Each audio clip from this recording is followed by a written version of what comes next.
ফজরের নামাজের পরে ছোট্ট পোটলা আবু আকিলের মধ্যে কি আছে? বলে ইয়া রাসূলুল্লাহ, আমার যা ছিল তা তো ছিলই, দিয়েছি।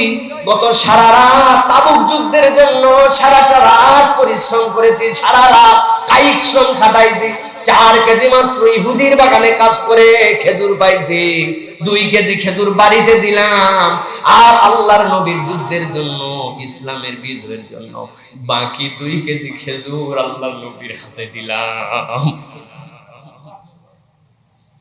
শুনতে পরিমাণে মনে হয় কত কম, 2 কেজি মাত্র খেজুর, কিন্তু ইসলামের জন্য কি তাদের মনের অবস্থা।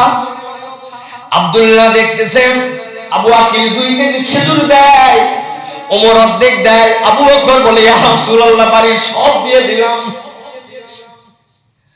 আব্দুল্লাহ বলতেছেন ইয়া রাসূলুল্লাহ, আমি তো আসছি কেবলমাত্র মায়ের থেকে চেয়ে নিয়ে 2 খণ্ড কেবলমাত্র কম্বল, আমি কি দিব ইয়া রাসূলুল্লাহ?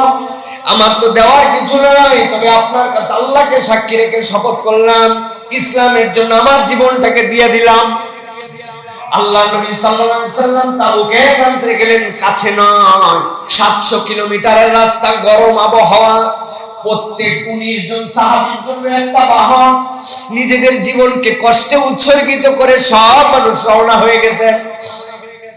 তাবুকের প্রান্তে যখন নবীজি হাজির, আব্দুল্লাহ দৌড়ে এসে বলছি ইয়া রাসূলুল্লাহ, আমার জন্য দোয়া করেন, আমি যেন আল্লাহর জন্য শহীদ হয়ে যেতে পারি।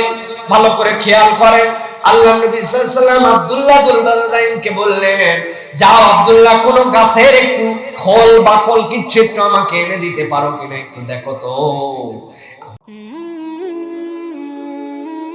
জান্নাতি মোহনা, সর্বদা সত্যর প্রচারে বলিয়া। আমার আল্লাহ রাব্বুল আলামিন বলছেন, চিনো নাকি তিনি কে?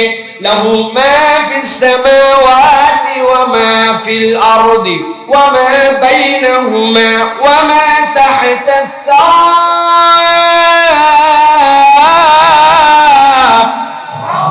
আমার আল্লাহ রাব্বুল আলামিন বলছেন, ভালো করে খেয়াল করো, লাহু মা ফিস সামাওয়াতি ওয়া মা ফিল আরদ, আসমান জমিনে যা কিছু আছে সব তোমার রবের।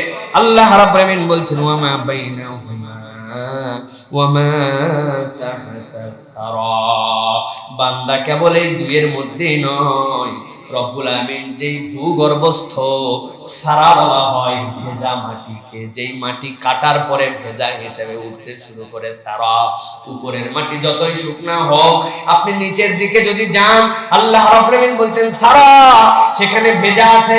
অনেক মুফাসসিররা ব্যাখ্যা করছেন, দুনিয়ার মানুষ এই সারা আল্লাহ রাব্বুল আমিন ইশারা করে দিয়েছেন, কিয়ামত পর্যন্ত মানুষ থাকবে, কিয়ামত পর্যন্ত মানুষের মৌলিক যে সকল খনিজ সম্পদ লাগবে, দস্তা লাগবে, ম্যাঙ্গানিজ লাগবে, সোনা লাগবে, হীরা লাগবে, রূপা লাগবে, গ্যাস লাগবে, নাম জানি না আরো কত কিছু লাগবে। 500 বছর 1000 বছর পরে আপনার আমার প্রযুক্তি এমন জায়গায় যাবে যে এই জায়গার জিনিস লাগবে। আরে রূপপুরের মতো জায়গাতে পারমাণবিক বিদ্যুৎ কেন্দ্র বানাচ্ছে, এমন এমন ছোট্ট ছোট্ট চেম্বার দিয়া ছোট্ট ছোট্ট সেখানে পুড়াচ্ছে সেই পারমাণবিক স্তরগুলাকে, পারমাণবিক চুল্লি বানায়া অল্প একটু জিনিস পুড়ানোর পরে পুরায় তো আপনি গ্যাস পাবেন, পুরায় তো আপনি বিদ্যুৎ পাবেন, কিন্তু সেইটা যখন বজ্র রূপে যাবে, ওইটাকে সংরক্ষণ করার জন্য 200-300 বছর প্ল্যান নিয়ে বান্দাকে আগাতে হচ্ছে। আল্লাহ বলছেন, ওয়ামা তাহাতাস সারা, বান্দা তুই আবিষ্কারই এখনো করতে পারিস নাই, চিন্তাও করতে পারিস না, তোর রব তোর জন্য মাটির নিচে এমন এমন জিনিস দিয়া রাখছে। সুবহানাল্লাহ। কিসের চিন্তা করিস তুই? আরে গ্যাস যখন ছিল না তখন বাংলাদেশের মানুষ রান্না বান্না করে খায় নাই? কথা বলেন, খাইছে না? স্টোভ চালাইছে, মাটির চুলা চালাইছে, গ্যাস আসছে, গ্যাস চালাইছে। এখন অনেকেই চিন্তা করছে আমাদের তো গ্যাস শেষ হয়ে যাবে, কেমনে কি হবে? আমার রব্বুল আমিন বলছেন, পাগল, আমি আল্লাহ তোদের জন্য বলেছি, ওয়া মা মিন দাব্বাতিন ফিল আরদি ইল্লা আলাল্লাহি রিজকুহা। ও দুনিয়ার মানুষ, দুনিয়ায় তো আমি কোনো দাব্বাই পাঠাই না, মানুষ না, দাব্বা বাবা মানে মানুষ না, দুনিয়ার বুকে বিচরণ করতে পারে, চলতে পারে, সেইটা আপনার মাথার ভিতরের পরজীবী উকুন থেকে শুরু করে নিয়া দুনিয়ার সবচেয়ে বড় প্রাণী যেটা চলে গেছে ডাইনোসর, সবগুলা দাব্বার মধ্যে আছে। আল্লাহ বলছেন দুনিয়াতে প্রাণ দিয়ে আমি কোনো কিছু পাঠাই নাই, হ্যাঁ পাঠাইছি, যার রিজিকের বন্দোবস্ত আমি আল্লাহ করেছি। সুবহানাল্লাহ। কোথা থেকে রিজিক আসবে রব্বুল আমিন সেটাই আপনার আমার জন্য ক্লিয়ার করছেন। লাহু মা ফিস সামাওয়াতি ওয়া মা ফিল আরদি ওয়া মা বাইনাহুমা ওয়া মা তাহতাস সারা। ও দুনিয়ার মানুষ, আল্লাহ রাব্বুল আমিনের জন্যই জমিন, আল্লাহ রাব্বুল আমিনের জন্যই আসমান, আল্লাহ রাব্বুল আমিনের জন্য এই জমিনের নিচের যে ভিজা স্তর তার নিচে সবগুলা যে রবের, সেই রব তোমাকে আশ্বস্ত করছেন তাহা মা আনসালনা আলাইকাল কুরআনা লিতাশকা। কোরআন কখনোই আপনাকে কষ্ট দেওয়ার জন্য আসে না। আল্লাহু আকবার।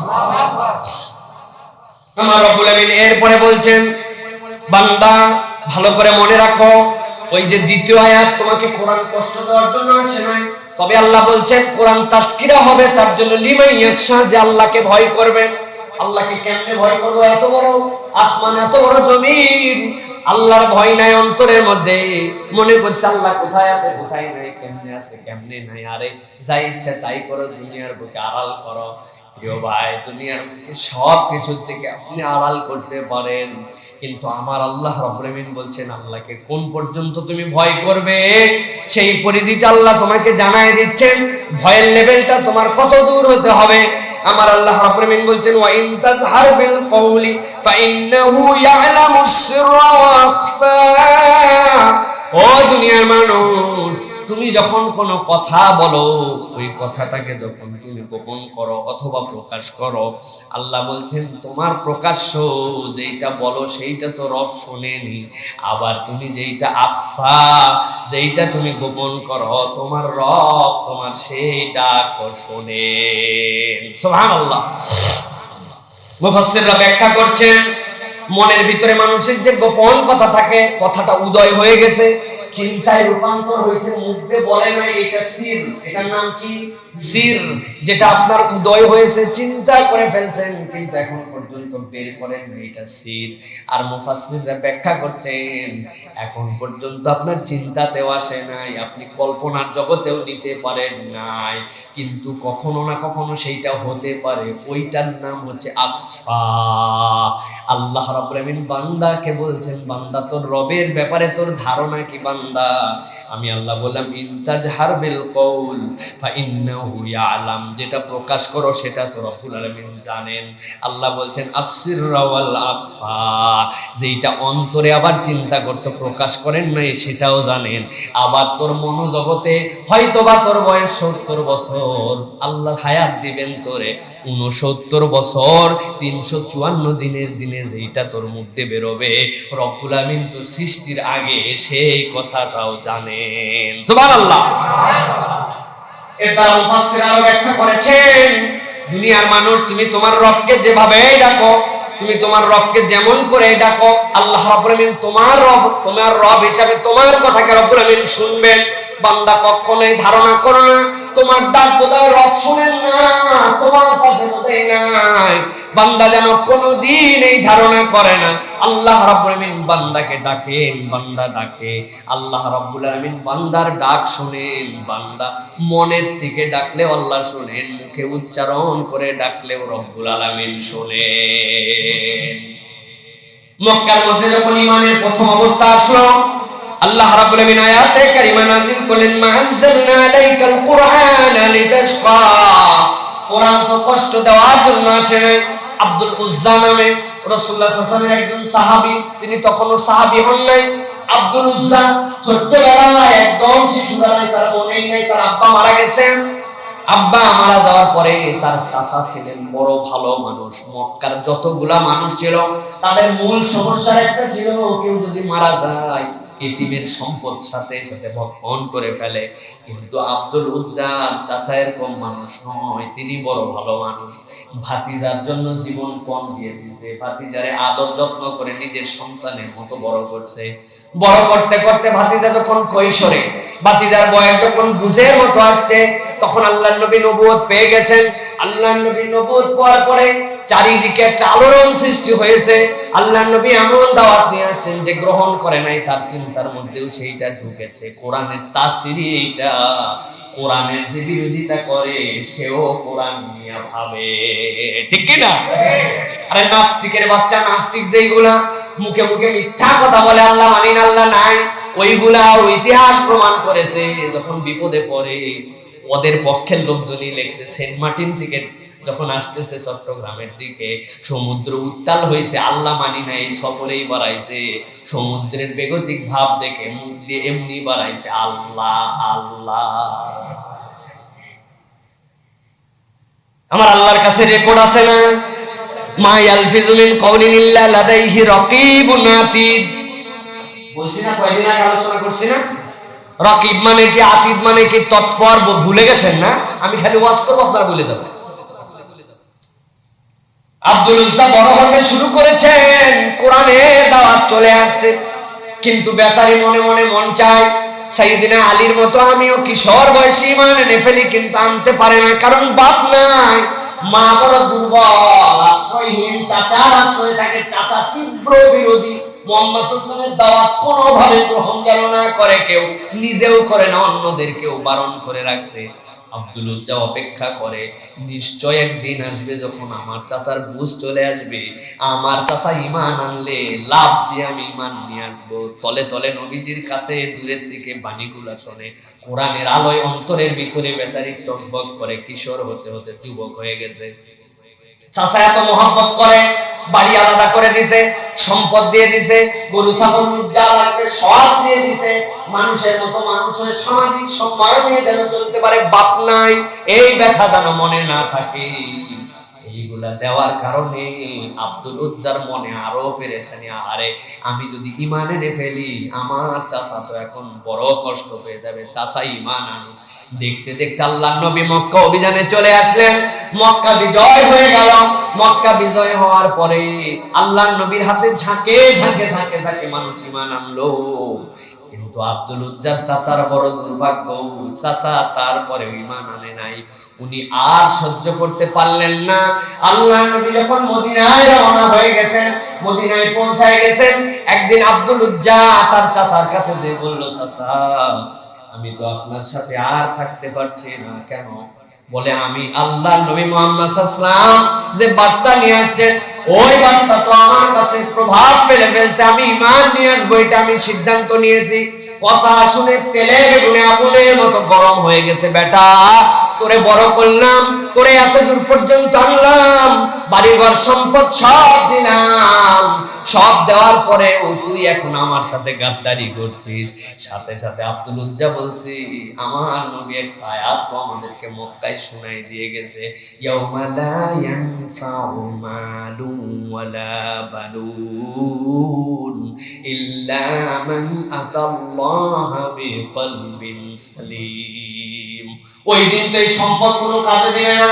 আপনি যে সম্পদ দিচ্ছেন ওইটা যদি ওই পরকালে কাজ না দেয়, তাইলে আমার জন্য কি লাভ বলেন আপনি? বলে যদি তুমি ঈমানের দিকেই যাও, মুহাম্মাদের কাছে যাও, আমার যা যা আছে সব সমর্পণ করে দিয়ে যাও। ইতিহাস সাক্ষ্য দিচ্ছে আব্দুল উজ্জার চাচা এমন করা মানুষ, তার বাড়ি, তার ঘর, গরু ছাগল ভেড়া উট যা দিয়েছিল সব বুঝে নিতে, সম্পদ টাকা পয়সা, এমন কি বলতে বলতে বলছে তোমার গায়ের মধ্যে যে জামাটা পরে আছো, যে লুঙ্গিটা ইদারটা পরে আছো, এটাও তোমার বাপের দেওয়া না, আমার দেওয়া, এটাও খোলো। লজ্জায় মাথা নিচু করে বিবস্ত্র করে তাকে বাড়ি থেকে বের করে দিছে। আব্দুল উজ্জা বাড়ি থেকে বের হয়ে মায়ের কাছে গেছেন, মা মাথা নিচু করে ফেলছে, আরে যেদিন সে ভূমিষ্ঠ হয়েছিল দুনিয়াতে, আজকে তার এই অবস্থা, কে তোমার এই অবস্থা করলো? বলে মা, আমার মন সাক্ষ্য দিয়েছে এই বার্তা সত্য। আমি 1 বছর 2 বছর নয়, 13টি বছর পর্যন্ত অপেক্ষা করেছি, আমার আর সহ্য হয় না, আমি মদিনায় রওনা হচ্ছি মা। মুহাম্মদ সাল্লাল্লাহু আলাইহি ওয়াসাল্লামের হাতে হাত দিয়ে আমি ঈমান আনার জন্য যেতে চাই। মা, তুমি যদি আমার কোনো উপকার করতে চাও, তুমি আমারে একটা খণ্ড চাদর বা একটা কম্বল আমাকে একটু দিতে পারো নাকি? মা মাথা নিচু করে নিজের পিঠের নিচে বিছানোর যে চাদর বা কম্বল তারে দিয়ে দিয়েছে। আব্দুল উজ্জা অর্ধেক করেছেন, অর্ধেক করে একটা গায়ের মধ্যে দিয়েছেন, আরেকটা দিয়েছেন নিচের মধ্যে, নিচে পড়েছেন, পরে মদিনায় রওনা হয়ে গেছেন। বড় সহজ পথ নয়, 400 কিলোমিটারের মতো পথ হেঁটে হেঁটে চলে গেছেন। যাওয়ার পরে মসজিদে নববীতে যখন পৌঁছাইছেন, পৌঁছানোর পরে ক্লান্তি ভর করছে, খুঁটির গোড়ায় পিঠ লাগায়া আরাম করতেছেন। হঠাৎ করে দেখে সাহাবায়ে কেরামের মধ্যে নড়াচড়া, সাহাবায়ে কেরাম উসখুস করতেছে। তার মানে বুঝলেন যে এখন নিশ্চয় সেই মানুষটার জন্য আমি অপেক্ষা করছি, সেই মানুষটা আসতেছেন। খানিকক্ষণ পর তাকায় দেখছেন ঠিক ঠিক মুহাম্মদ সাল্লাল্লাহু আলাইহি সাল্লাম ইমামতির জন্য ঢুকছেন। আসার পরে তাকে দেখে বললেন, তুমি কে? বলে, আমি ক্লান্ত এক মুসাফির, মক্কার দীর্ঘ পথ পাড়ি দিয়ে আসছি। এইরকম পোশাক কেন? সব কাহিনী যখন খুলে বলেছেন, খুলে বলার পরে আল্লাহর নবী সাল্লাল্লাহু আলাইহি ওয়াসাল্লাম তার দুঃখটা বুঝলেন। আল্লাহর নবী সাল্লাল্লাহু আলাইহি সাল্লাম তার মনের অবস্থা বুঝে ফেলেছেন। আল্লাহর নবীকে বলেছে, ইয়া রাসূলুল্লাহ, আমি এতিমের মতো এতিম নয়, নরমাল এতিম নয়, বড় এতিম। আমার ভূমিষ্ঠ হওয়ার আগেই দুনিয়ার থেকে বাপ মা চলে গেছে, বাপ চলে গেছে, আমি চাচার কাছে বড় হয়েছি। আপনার দিন গ্রহণ করার জন্য 10 বছর অপেক্ষা করেছে। আমার কষ্ট, আমার অন্তরের তরপানি আমার চাচা সব নিয়ে নিয়েছে, আমাকে অবস্থায় পাঠাইছে। আল্লাহ রাসূল সাল্লাল্লাহু আলাইহি ওয়াসাল্লাম জানতেন আমার আল্লাহ রাব্বুল আলামিন রাসূলের ব্যাপারে কি কি বলেছেন। আল্লাহ রাব্বুল আলামিন রাসূলকেও তো বলেছেন, ওয়ালা সাওফা ইউতিকা রাব্বুকা ফাতারদা আলাম ইয়াজিদকা ইয়াতীমান ফাআ ওয়া ওয়াজাদাকা দাল্লান ফাহাদা ওয়া ওয়াজাদাকা আইলান ফাআগনা। আমার নবীর কি অবস্থা ছিল আল্লাহ রাব্বুল আলামিন সব জানাইছেন। আল্লাহ নবী বললেন, দুঃখ করো না, আজকের থেকে মসজিদে নববীর আহলে সুফা তোমার ঘর, আর তুমি আমার অত্যন্ত প্রিয় একজন সাহাবী আব্দুল উজ্জা। আজকের থেকে তোমার নাম নয়, আজকের থেকে তোমার নাম হচ্ছে আব্দুল্লাহ। আল্লাহু আকবার। সাহাবায়ে কেরাম আব্দুল্লাহ খালি বলেন না, সাথে তাকে যোগ দিয়ে দিলেন। জুলবাজাদাইন বলতেন তাকে আব্দুল্লাহ জুলবাজাদাইন। কারণ কি? সে হচ্ছে ওই কম্বলওয়ালা, 2টা খণ্ড কাপড় নিয়ে আসছিল। আব্দুল্লাহ জুলবাজাদাইন মসজিদে নববীতে থাকেন, এতদিন পরে ঈমানের স্বাদ পেয়েছেন। ঈমান আনার পরে জোরে জোরে করে কোরআন পড়েন। এমন জোরে তিনি কোরআন পড়তে শুরু করছেন, একদিন ওমরে ফারুক রাদিয়াল্লাহু তাআলা তার কাছে আসছেন। আসার পরে বলে, আব্দুল্লাহ, এত জোরে যদি কোরআন পড়ো অন্যদের নামাজের সমস্যা হয়, অন্যদের নামাজের মধ্যে অসুবিধা হয়, এত জোরে পড়ো না। আল্লাহর নবী যেই এই কথা শুনেছেন, শোনার সাথে সাথে বলছেন, ও ওমর, তাকে ছেড়ে দাও, তাকে ছেড়ে দাও। বড় কষ্ট করে সর্বহারা হয়ে তারপরে এসেছে। ইমানের কি কষ্ট, ইমানের কি দাম। আল্লাহকে সে যে ডাকতেছে, আল্লাহকে ডাকতে দাও। আমার আল্লাহ রাব্বুল আমিন যে বলেছেন, ওয়া ইন তাজহার বিল কওলি ফাইন্নাহু ইয়ালামুস সিররা ওয়া আখফা। ও দুনিয়ার মানুষ, তোমার রবকে তুমি যদি আস্তে ডাকো, জোরে ডাকো, মনে ডাকো, গোপনে রাখো, সবগুলা রব শুনেন। তবে আব্দুল্লাহর বিষয়টা ভিন্ন। ঈমানের জন্য সে যা ত্যাগ করেছে, আমার অন্য সাহাবীদের এই নজির নাই। তাবুকের যুদ্ধ চলে আসলো। আল্লাহ নবী সাল্লাল্লাহু আলাইহি সাল্লাম সাহাবীদেরকে বললেন, কে কি দিতে পারবে দাও। হযরত ওসমান গনি রাদিয়াল্লাহু তাআলা আনহু 100টা ঘোড়া নিয়ে হাজির হয়ে গেলেন, প্রায় 1000-এর অধিক। হযরত ওসমান রাদিয়াল্লাহু তাআলা উট দিলেন, 1000 দিনার দিলেন। হযরত আবু বকর সিদ্দিক রাদিয়াল্লাহু তাআলা সব দিয়ে দিলেন। হযরত ওমর ফারুক অর্ধেক দিয়ে দিলেন। সাহাবায়ে কেরাম কে কার আগে দেন সপ্ত প্রতিযোগিতা লেগে গেছে। হযরতে ওমরে ফারুক রাদিয়াল্লাহু তাআলা অর্ধেক দেওয়ার পরে হঠাৎ করে সবাই বসে আছে, কে কি নিয়ে আসতেছে দেখতে দেখা গেল হযরত আবু আকিল রাদিয়াল্লাহু তাআলা আল্লাহর রাসূলের কাছে আসছেন ছোট্ট একটা পোটলা নিয়ে। ফজরের নামাজের পরে ছোট্ট পোটলা, আবু আকিলের মধ্যে কি আছে? বলে ইয়া রাসূলুল্লাহ, আমার যা ছিল তা তো ছিলই, দিয়েছি। গত সারা রাত তাবুক যুদ্ধের জন্য সারাটা রাত পরিশ্রম করেছি, সারা রাত কায়িক শ্রম খাটাইছি। 4 কেজি মাত্র ইহুদির বাগানে কাজ করে খেজুর পাইছি, 2 কেজি খেজুর বাড়িতে দিলাম। আর আল্লাহর নবীর যুদ্ধের জন্য, ইসলামের বিজয়ের জন্য বাকি 2 কেজি খেজুর আল্লাহর নবীর হাতে দিলাম। শুনতে পরিমাণে মনে হয় কত কম, 2 কেজি মাত্র খেজুর, কিন্তু ইসলামের জন্য কি তাদের মনের অবস্থা। আব্দুল্লাহ দেখতেছেন আবু আকিল 2 কেজি খেজুর দেয়, ওমর অর্ধেক দেয়। আবু বকর বলে ইয়া রাসূলুল্লাহ, বাড়ির সব দিয়ে দিলাম। আব্দুল্লাহ বলতেছেন ইয়া রাসূলুল্লাহ, আমি তো আসছি কেবলমাত্র মায়ের থেকে চেয়ে নিয়ে 2 খণ্ড কেবলমাত্র কম্বল, আমি কি দিব ইয়া রাসূলুল্লাহ? আমার তো দেওয়ার কিছু নাই, তবে আপনার কাছে আল্লাহকে সাক্ষী রেখে শপথ করলাম, ইসলামের জন্য আমার জীবনটাকে দিয়ে দিলাম। আল্লাহ নবী সাল্লাল্লাহু আলাইহি সাল্লাম তাবুকে প্রান্তে গেলেন, কাছে নয়, 700 কিলোমিটারের রাস্তা, গরম আবহাওয়া। প্রত্যেক 19 জন সাহাবীর জন্য একটা বাহন, নিজেদের জীবনকে কষ্টে উৎসর্গিত করে সব মানুষ রওনা হয়ে গেছে। তাবুকের প্রান্তে যখন নবীজি হাজির, আব্দুল্লাহ দৌড়ে এসে বলছে ইয়া রাসূলুল্লাহ, আমার জন্য দোয়া করেন, আমি যেন আল্লাহর জন্য শহীদ হয়ে যেতে পারি। ভালো করে খেয়াল করেন, আল্লাহ নবী সাল্লাল্লাহু আলাইহি ওয়াসাল্লাম আব্দুল্লাহ দুলবাদাইনকে বললেন, যাও আব্দুল্লাহ, কোন গাছের একটু খোল বাকল কিছু একটু আমাকে এনে দিতে পারো কিনা, একটু দেখো তো। আব্দুল্লাহ আল্লাহ নবী চাইছেন খোল বাকল নিয়ে আসবে, এক গাছে দৌড়ায় গেছে, যাওয়ার পরে ডাল কাটছে, কেটে নিয়ে আসছে। আল্লাহ নবী নিজে হাতে ওই ডালের মাথা থেকে একটু খোল বাকলটা আলাদা করছেন, করার পরে একটা কাপড় দিয়া আব্দুল্লাহর হাতের মধ্যে ওইটা বেঁধে দিয়েছেন, যে আল্লাহর কাছে বলেছেন, আল্লাহ, কাফের মুশরিকদের জন্য আমি আব্দুল্লাহর রক্তকে হারাম করলাম, দুনিয়ার কোন কাফের মুশরিক আব্দুল্লাহর রক্ত নিতে পারবে না। আল্লাহু আকবার। সাহাবী কাঁদতে শুরু করলেন, ইয়া রাসূলুল্লাহ, আমি শাহাদাত চাইলাম, আর আপনি আমার হাতের মধ্যে বেঁধে বললেন কাফের মুশরিকদের জন্য, ইসলামের শত্রুর জন্য আমার রক্ত হারাম। কেমন কথা এটা? আল্লাহ নবী বললেন, ও আব্দুল্লাহ, জেনে রাখো, দুনিয়ায় কোনো মানুষ যদি আল্লাহর রাস্তায় নিয়ত করে বের হয়ে যায়, এরপর যদি সে জ্বরেও মারা যায়, আল্লাহ তাকে শাহাদাতের মৃত্যু দেয়।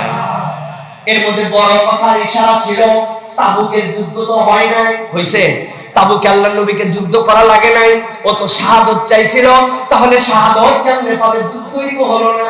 আল্লাহর নবীর সাহাবী আব্দুল্লাহ এরপরে দেখা গেল জ্বরে আক্রান্ত হয়ে গেছেন, 1 দিন 2 দিন 3 দিনের মাথায় আব্দুল্লাহ ইন্তেকাল করে গেলেন। আল্লাহর নবী বললেন, তার কবর খনন করো, আমি নিজে দাফনে যাব।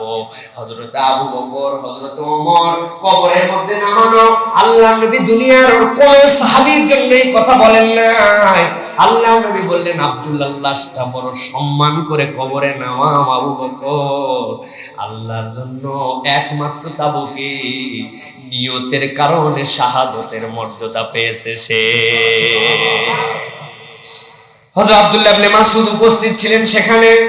হযরত আব্দুল্লাহ ইবনে মাসউদ কাঁদতেছেন আল্লাহর নবীর একটা কথা শুনে। আল্লাহর নবী যখন তাকে কবরে নামাচ্ছেন, তখন আল্লাহর নবী বললেন, হে আল্লাহ, আব্দুল্লাহ দুলবাদাইনের উপরে আজকে এই সন্ধ্যা পর্যন্ত আমি মুহাম্মদ সাল্লাল্লাহু আলাইহি ওয়াসাল্লাম খুশি ছিলাম, বাকি সময়টুকু আল্লাহ তুমি তার উপরে খুশি হয়ে যাও। আব্দুল্লাহ ইবনে মাসউদ বলতেছেন, আরে কি দোয়া পাইলো আব্দুল্লাহ, ওই লাশ যদি আব্দুল্লাহ না হয়ে আব্দুল্লাহ ইবনে মাসউদ হইতো, আজকে কপালটা আমার খুলে যেত। আল্লাহু আকবার। এই জন্য আল্লাহ রাব্বুল আমিনকে কেউ যদি ডাকে, হৃদয় থেকে যদি ডাকে, আল্লাহ বলছেন গোপনটাও তোর রব শোনে, তোর অন্তরে কল্পনায় যেটা আসছে সেটাও শোনে, যেটা এখনো বলতে পারিস না সেটাও তোর রব শোনে। আল্লাহর কাছে বলবেন, আল্লাহ যা বলেছি নেকগুলা কবুল করো, যেইটা বলতে মনে নাই যেইটা কবুল করো, যেইটা আমার মনে উদয় হবে সেইটা যদি কল্যাণকর হয় তোমার কাছে জানা থাকলে রব্বুল আমিন সেইটাও তুমি আমার পক্ষ থেকে কবুল করে নাও। এই হলো ঈমানদারের তবিয়ত।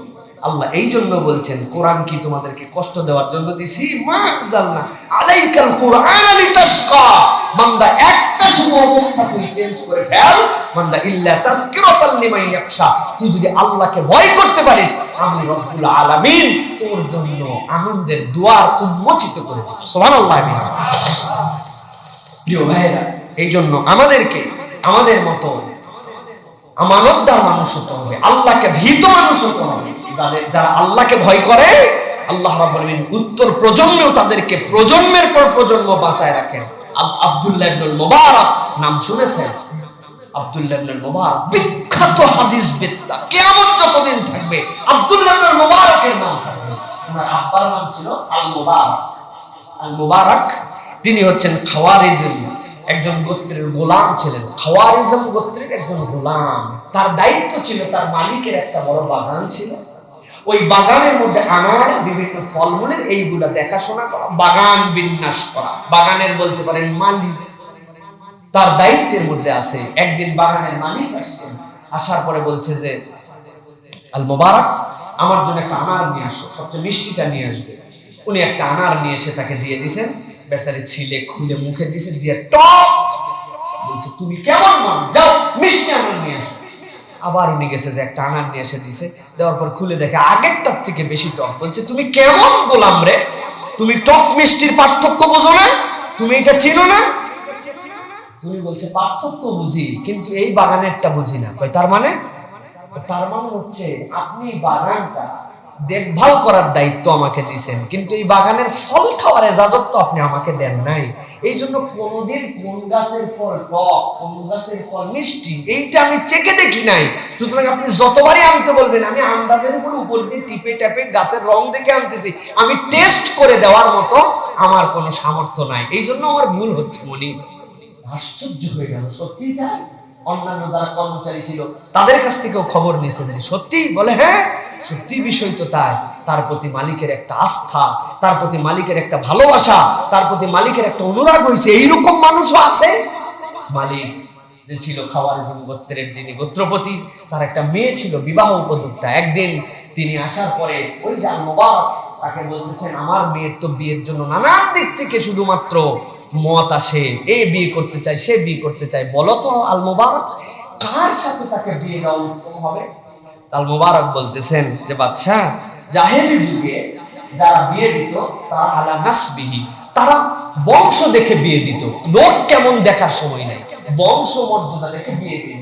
ইহুদিরা বিয়ে দিত আলা মালিহি, যে কার মাল আছে, সম্পদ আছে, বড় লোককে ওরা কিচ্ছু দেখতো না, সম্পদ যার তার সাথে বিয়ে দিত।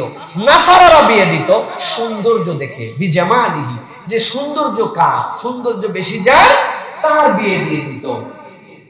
আর ইমানদারেরা মুসলমানরা বিয়ে দেয় দিনদারি কার মধ্যে বেশি আছে, যার দিনদারি আছে তাকে দেখে ইমানদাররা বিয়ে দেয়। খাওয়ারিজম গোত্রপতি এই কথা শুনে আশ্চর্য হয়ে গেলেন, তার কথা মুগ্ধতা ছড়ায় দিল। আরে সত্যিই তো তাই, নাসারারা দেয় সৌন্দর্য দেখে, ইহুদিরা দেয় টাকা দেখে, মুশরিকরা দেয় বংশ দেখে, আর ইমানদাররা দেয় আল্লাহর দিনদারি কার মধ্যে আছে। আমার দৃষ্টিভঙ্গিতে তুমি হচ্ছে আমার মেয়ের জন্য উপযুক্ত। উনাকে আজাদ করে দিয়ে উনার সাথে তার কন্যাকে বিয়ে দিলেন। ওই ঘরের সন্তানের নাম হচ্ছে আব্দুল্লাহ ইবনুল মুবারক। এমনি এমনি আসে না, এমনি এমনি হয় না। আল্লাহ রাব্বুল আলামিন যে কোরআনের মধ্যে বলছেন ইল্লা তাযকিরাতাল লিমান ইয়াখশা, কোরআন তাকে দিগদর্শন দিবে যার মধ্যে তাকওয়া আছে, খোদাভীতি আছে। আজকের পৃথিবীতে আমাদের মধ্যে সব আছে, আল্লাহ ভীতি নাই। কে সব হাসিল করছে আল্লাহ ভীতি ছাড়া, আর তাদের কিচ্ছু ছিল না, ছিল আল্লাহ ভীতি। সুতরাং প্রিয় ভাইয়েরা, কোরআন থেকে যদি আমরা দিগদর্শন চাই, কোরআন থেকে যদি আমরা ফায়দা চাই, আমাদের জীবনের মোড় ঘোরাতে চাই, তাহলে আপনাকে দুইটা অনুভব জাগ্রত করতে হবে। আপনি not a simple man, you are the exceptional man. আপনাকে আল্লাহ রাব্বুল ঈমানের দৌলত দিয়েছেন, এর থেকে বড় সৌভাগ্য পৃথিবীর কিচ্ছু নেই, কিছু হতে পারে না। রব্বুল আলামিন আপনাকে আমাকে ঈমান দিয়েছেন, সুবহানাল্লাহ, আলহামদুলিল্লাহ। আল্লাহ আমাদেরকে ঈমানের দৌলত দান করেছেন। আরে সামান্য একটুখানি দিনের ফুরুই বিষয়ে, সুন্নতের ইখতিলাফি বিষয়ে যদি আমাদের সামনে হাজির করা হয়, আমরা সহিহ সুন্নাহ গ্রহণ করতে কেমন কাচুমাচু করি। সেই মানুষগুলো যদি বেদ্দিন হতো, দিনহীন হতো, ওদের কাছে দিনের দাওয়াত নিয়ে গেলে কালেমা পড়া আমাদের জন্য বড় কঠিন ছিল, ঠিক কি না? আল্লাহ আমাদেরকে অটো মুসলিম বানাইছেন, ইমানের দৌলত দিয়েছেন, এর উপর আর কিছু হতে পারে না। পৃথিবীতে ইমানদার যদি ফিল করতে পারে যার ইমান আছে, তার সব আছে, তার সব আছে। দুনিয়ায় দুঃখ, দুর্দশা, বিপর্যয়, কষ্ট সবই থাকবে, কিন্তু পরজীবনে যাওয়ার পরে ইমানের যে মজা আর কারো থাকবে না, কেবল ইমানদারের থাকবে, ঠিক কি না? সত্যি এইটা যদি ফিল করি আর আল্লাহকে যদি ভয় করি, আল্লাহ বলছেন দুনিয়া আখিরাতে তুই কামিয়াব। আল্লাহ রাব্বুল আমিন আমাদেরকে বুঝ দান করে, বলেন আল্লাহুম্মা আমিন। আমরা কোরআনওয়ালা, এটা ফিল করতে হবে। আপনি প্রাউডলি এটা জানাবেন, লাউডলি এটা অ্যানাউন্স করবেন, আমি মুসলিম, আমি মুমিন, আমি মুহাম্মদ সাল্লাল্লাহু আলাইহি ওয়াসাল্লামের উম্মত, আমি ঈমানদার, আমি আল্লাহ রাসূলকে ভয় করে মান্য করে চলি। এতে আমার কোনো হেজিটেশন নাই। দুনিয়া একদিক, আমি একদিক, ঠিক কি না? এটা ঈমানদারের বৈশিষ্ট্য হবে। আল্লাহ রাব্বুল আমিন বলছেন, এই রকম মানুষের জন্য আমি আল্লাহ বললাম, মানজালনা আলাইকাল কুরআন লিতাশকা, কোরআন তোমাকে কষ্ট দেওয়ার জন্য আনে নাই, তুমি আল্লাহকে ভয় করে দেখো, আল্লাহ রাব্বুল আমিন তোমার জন্য রাস্তা বের করে দিবেন। আল্লাহ কবুল করুন, আল্লাহুম্মা আমিন। আজকে যে বিষয় আলোচনা হলো, এই বিষয়ের উপর আমাদেরকে আল্লাহ রাব্বুল আলামিন ঈমান আনার এবং আমল করার তৌফিক দেন, বলেন আল্লাহুম্মা আমিন। ওয়া আখির দাওয়ানা আলহামদুলিল্লাহি রাব্বিল আলামিন।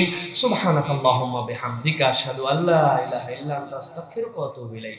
আসসালামু আলাইকুম ওয়া রাহমাতুল্লাহি ওয়া বারাকাতুহু।